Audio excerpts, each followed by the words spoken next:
For your cross, you did 6 moves, all R and D, and completely regroupless, like this. So that was a very good cross. I really don't have any comments on that. But for your first pair, you did these two, and you took them out like this, and then inserted the pair into the back.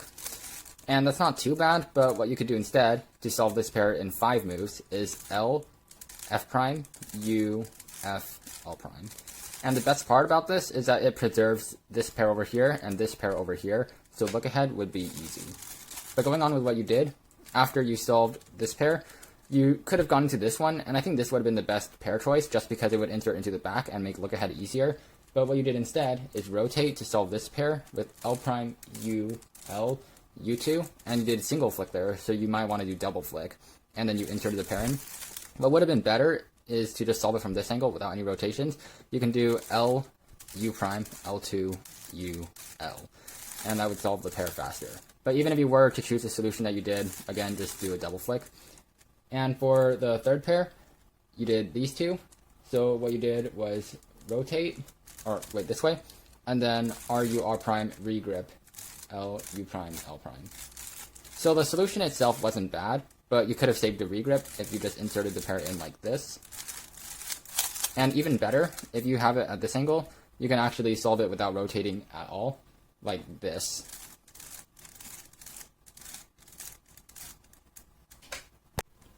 For your last pair, you did these two like this. So what I would recommend doing is double flick U2, and that would be a bit faster. And OLL, that was fine. And then here you had a G perm, and you did a U prime 3 times before actually executing the algorithm. What I would recommend doing is looking at these two sides and seeing that there's this checkerboard pattern here, and since it continues on the left side, the bar is going to be on the right back here. If it were over here, if this were green and the checkerboard continued onto this side, then the bar would be back here. So since you know it's here, the bar is back here, so it's a GD perm, and you could have just done a U and gone straight into it. But what you did was U prime twice, and here, this was actually an opportunity to cancel out the D move. You could have done a small U prime for the third U prime to get it to the correct angle, and this would have been better because when you do the algorithm, you can save doing the D move at the end.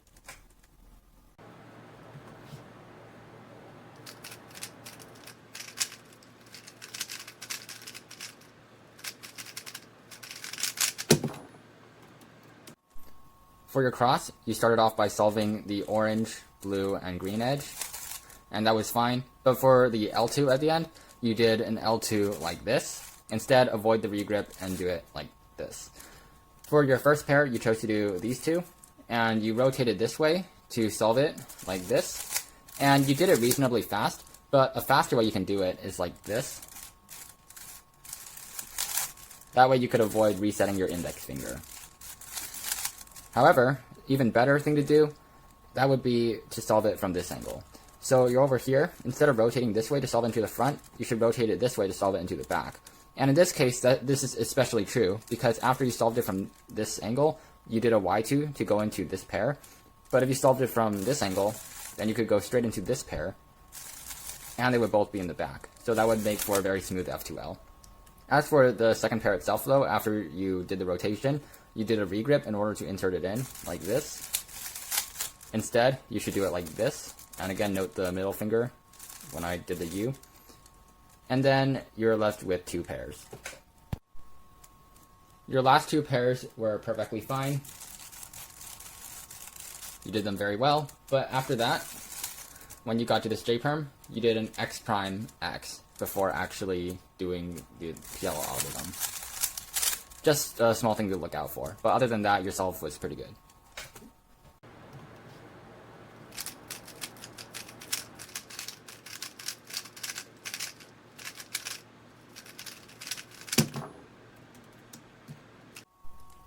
You did yellow cross on this solve, which was 7 moves, and 7 moves isn't necessarily bad, but you could have done a 5 move white cross, so I would have chosen to do that.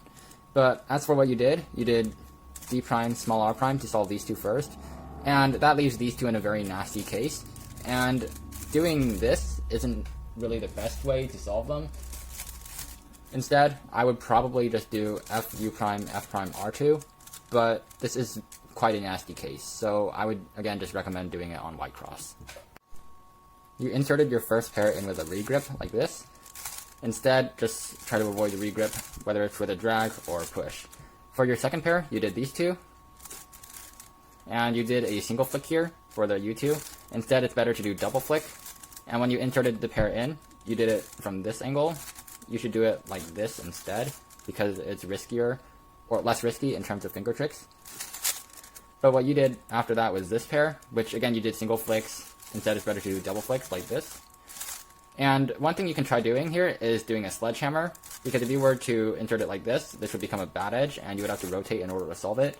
So if you did a sledgehammer here, this would end up with a really bad pair if you did that. So what you can do instead is a U first, and that would have led to a much better pair.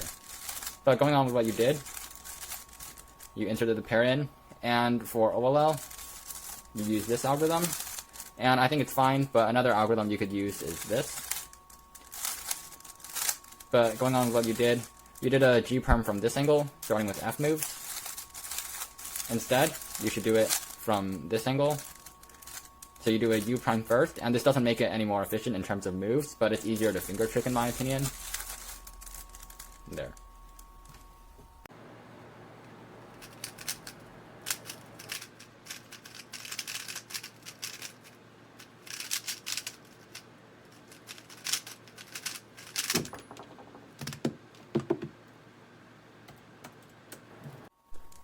The beginning of your cross was just fine, but when you got to the last move, you did a regrip and finished it off with an R prime, and it's very hard to finish it off without a regrip, so I'm going to talk about a way that you can avoid wasting time with the regrip. But first, I'm going to talk about going into first pair.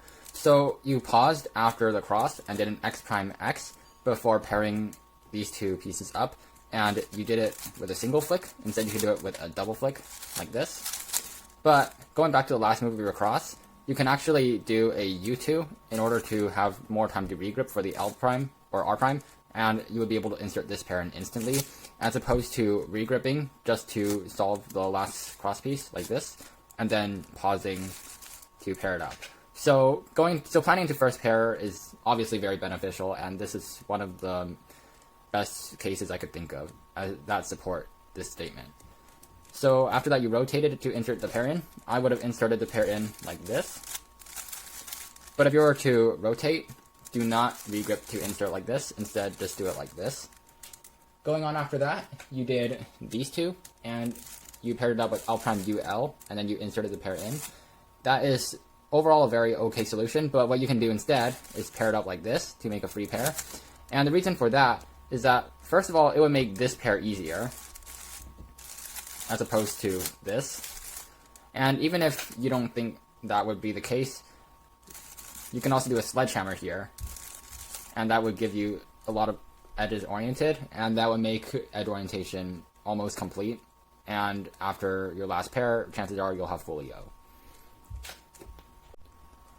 For your third pair, you ended up going with this corner and this edge, and you solved it by doing this. Instead, it's better to pick this pair, because when you rotate, it would set you right up to this pair. And if you were to do this pair, you should probably find a way to do it that orients some edges, even though this one would already be orienting edges, just to be safe. Maybe something like this, and that would also get a free pair here. For your last pair, you could have done ZBLS, and usually I don't talk about orienting edges, especially in a dot case like this, but I noticed that you oriented edges right after you solved the last pair and went straight into a ZBLL, so you should just do this, and that would shortcut straight into the ZBLL. What you did instead was the standard insert with a rotation, and you got to this angle and oriented the edges like this. Instead, I would recommend doing this algorithm, or if you don't want to mess up the orientation of the corners, you can do this. I suppose that doing what you did isn't too bad, but I haven't really seen it being used, and it's also less move efficient. But after you oriented the edges, you did a ZBLL from this angle, you did R prime, D prime, you took out the corner, basically you just took out the corner from the bottom, and then that sets up to this pair, and then you just solved it. What I would recommend instead is going from this angle and doing this algorithm,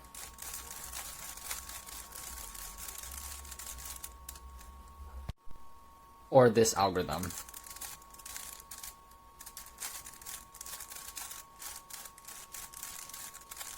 I found this algorithm while I was just analyzing your solve because I thought that the algorithm that I used is a bit long.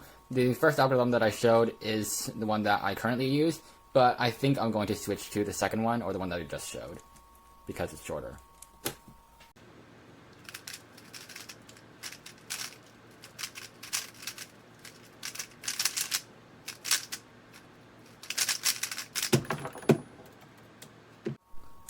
For your cross, you did R prime, F, L, F prime, and then you just replaced this edge over here with this one, and finished off the cross.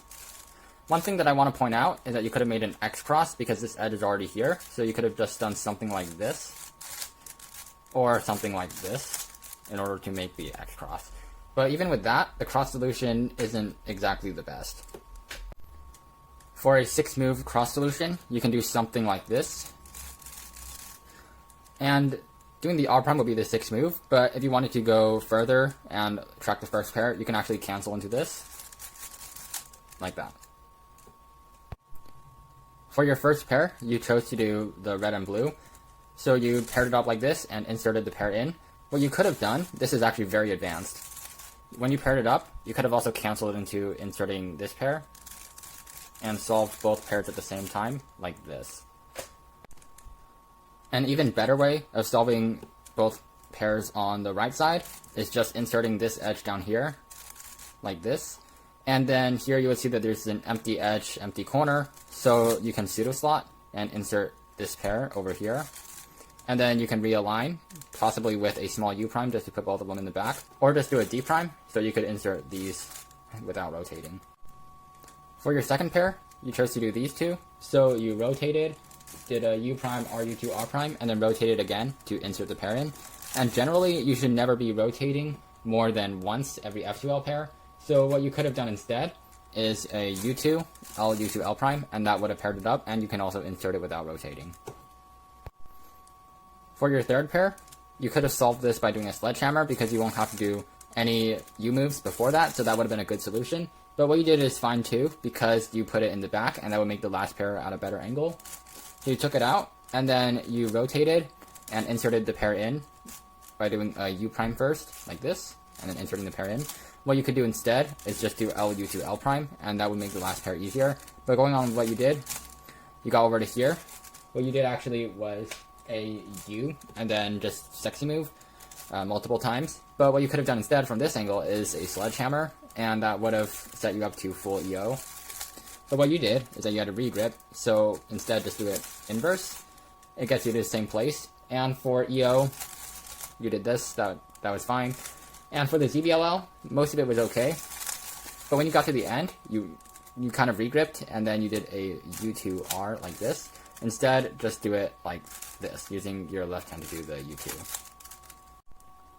The 4 main things I think you should work on would be U2 double flicks, pair choice, cross to F12 transitions, and being fancier with your F12 solutions. So first of all, double flicking. This is a pretty simple finger trick.